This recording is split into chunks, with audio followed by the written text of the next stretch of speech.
Assalamualaikum warahmatullahi wabarakatuh.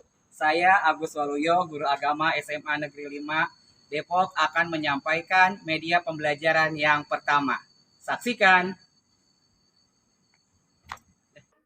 Assalamualaikum warahmatullahi wabarakatuh. Saya Agus Waluyo akan menyampaikan materi hormat dan patuh kepada kedua orang tua dan guru. Mari kita pelajari.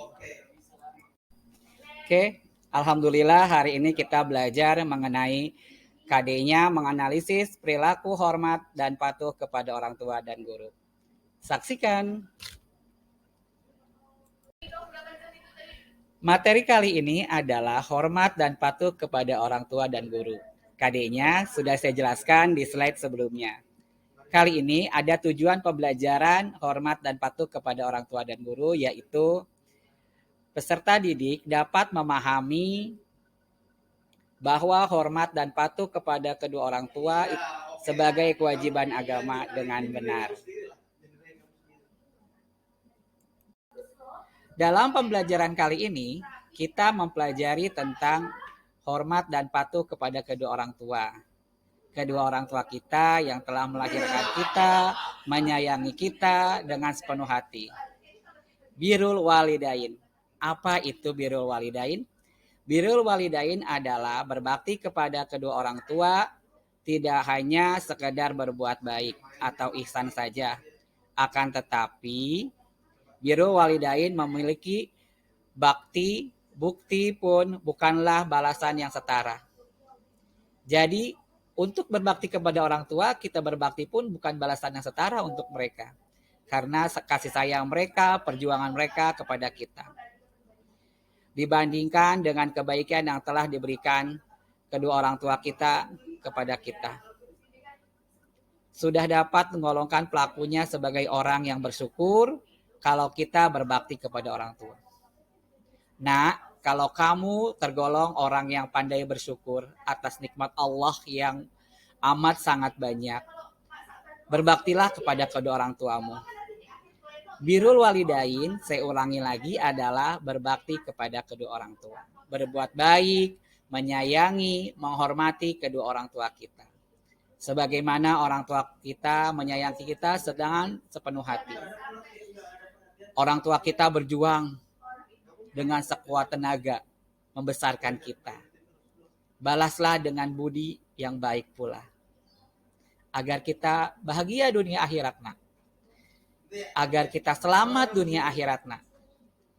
Ini, kalau kamu akan bahagia dunia dan akhirat, kamu bahagiakan kedua orang tuamu. Birrul walidain, berbakti kepada kedua orang tua dan guru. Alhamdulillah, kali ini kita sampai kepada pelajaran yang dapat dipetik dari kisah Uwais Al-Qarni. Anak-anak, kalian kemarin telah mengerjakan LKPD, menganalisis kisah Uwais Al-Qarni dari beberapa literatur Bapak yang berikan. Dari buku paket, kalian halaman 123 sampai 125 ya, buku pendidikan agama Islam. Kalian kemarin juga telah mencari literatur dari internet, Google, YouTube, artikel, dan sebagainya tentang kisah Uwais Al-Qarni. Kisah Uwais Al-Qarni pelajarannya banyak sekali, hikmahnya banyak sekali. Sebagai anak kita, bagaimana cara kita berbakti kepada kedua orang tua. Salah satunya pelajaran yang dipetik atau hikmah dari kisah Uwais Al-Qarni adalah tidak mudah menyerah dan selalu optimis dalam menjalani kehidupan dalam segala tingkah. Kemudian selalu bersyukur atas nikmat yang telah Allah berikan kepada kita. Selalu berusaha untuk menjalankan amanah yang orang tua kita berikan. Nah, kita diberikan amanah menjadi anak yang soleh. Jadilah anak yang soleh yang berbakti kepada kedua orang tua. Amanah bukan cuma diberikan titipan harta, tapi amanah juga kamu diberikan sekolah, kehidupan yang layak oleh orang tua kamu, itu merupakan amanah juga. Selalu berusaha untuk menjalankan amanah yang orang tua kita berikan, yaitu sekolah dengan baik, belajar dengan baik, itu contohnya.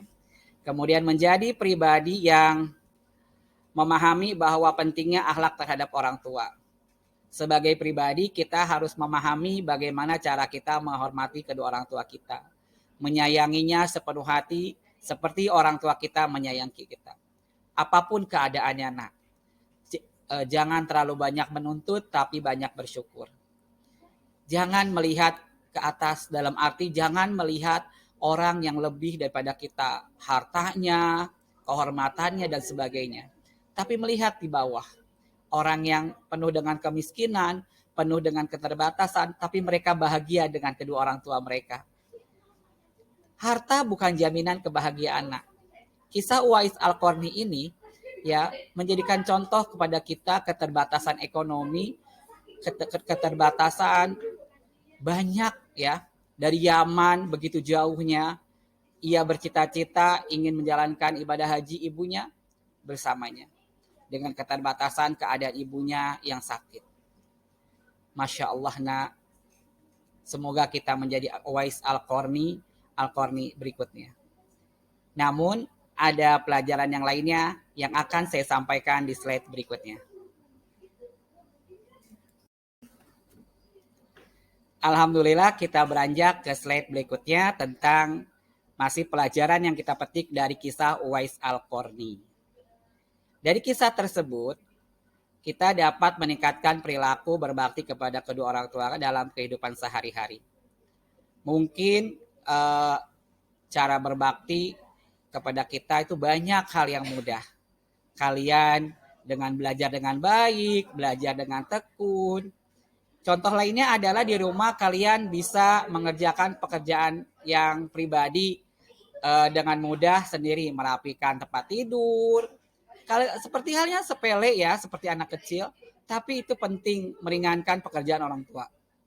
Mencuci piring sehabis makan, mencuci baju kita yang setelah kita pakai. Kenapa, nak?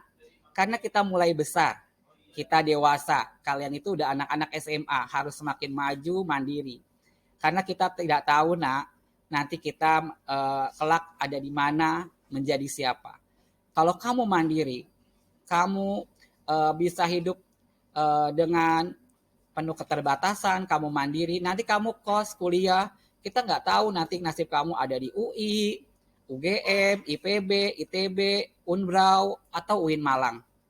Ya, kita nggak tahu, tapi kalau kamu mandiri, kamu hidup di belahan dunia manapun, kamu siap bersaing dengan kehidupan nyata. Nah, kemudian dari kisah tersebut juga memotivasi atau mendorong kita untuk selalu berbakti kepada orang tua.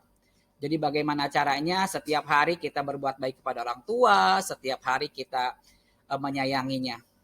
Tadi saya pesan di awal, kalau kita mandiri, mengerjakan pekerjaan sendiri, semuanya sendiri, kelak ketika kita hidup dimanapun berada, kita tidak terbebani dan tidak berat menjalankannya. Nah, kita tidak tahu nasib kita mengarah kemana. Siapa tahu nanti kamu jadi hidup di luar negeri, kamu kuliah di luar negeri, kalau kamu sudah terbiasa mandiri itu nyaman sekali. Karena kamu terbiasa membantu kedua orang tua kamu. Kemudian pelajaran yang lainnya juga selalu berusaha untuk tabah dan sabar dalam menjalani semua yang Allah berikan. Dalam hal ini kita melihat keadaan kedua orang tua kita. Mau orang tua kita kecukupan, namun orang tua kita penuh dengan kesibukan. Orang tua kita jarang menyapa kita. Namun, nak, sebagai anak, meskipun orang tua kita sibuk, kitalah yang perhatian terhadap mereka. Kalau mereka tidak menelepon, kita yang telepon. Kalau mereka tidak perhatian, kita yang berikan perhatian. Begitupun kalau keadaan kita dalam arti tidak berkecukupan. Kita orang tidak punya. Maka kita bersabar. Ya, bersabar dengan keadaan itu. Kemudian pelajaran yang lainnya juga membentuk pribadi yang giat dalam berusaha untuk berikhtiar. Dalam hal ini, apapun keadaannya kita, mau kita orang tidak punya, mau kita orang kaya dan sebagainya, kita harus giat berikhtiar belajar menjadi sukses karena sukses ada di tangan kita. Manjada wajadah. Siapa yang bersungguh-sungguh pasti dapat.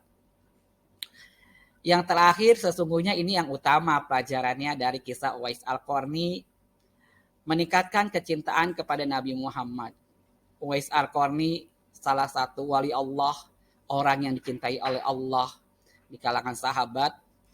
Ya, banyak cerita positif bagaimana kecintaannya terhadap Nabi Muhammad. Marilah kita kita tanamkan terhadap diri kita. Kita selalu menjalankan perintah Allah dan menjauhi larangannya, dan kita mencintai Rasulullah. Demikianlah pelajaran yang dipetik dari kisah Uwais Al-Qarni. Mudah-mudahan dapat menambah pengetahuan kita, dapat membekas dalam kepribadian kita, menjadi kita pribadi yang lebih baik, lebih tangguh, dan lebih survive dalam menjalani kehidupan. Saya ucapkan terima kasih. Wabillahi taufik wal hidayah. Wassalamualaikum warahmatullahi wabarakatuh. Sukses buat kalian semua.